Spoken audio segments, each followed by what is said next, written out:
Jamaa na marafiki wa mwanamuziki wa Kongo anadaiwa kuuawa na mwili wake kutupwa huko Diani, kaunti ya Kwale.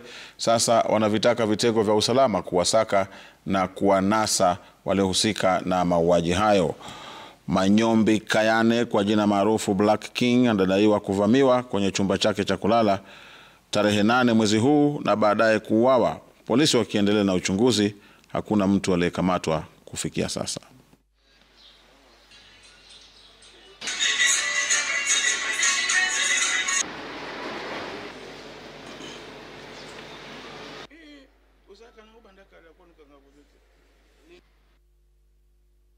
Ni mwanamuziki, amekuwa anaimba muziki, kudance.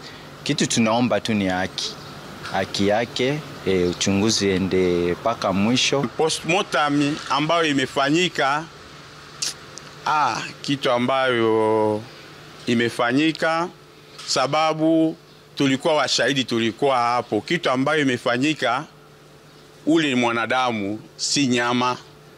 Vile walimupiga hapo mabafu, walimupiga hapo, walimupiga kwako, walianza kumupiga tena, walimupiga pande nyingi.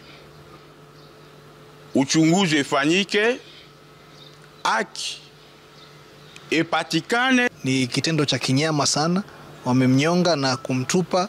Nafikiri walitarajia kwamba atachukuliwa na maji ili mwili wake uende na maji.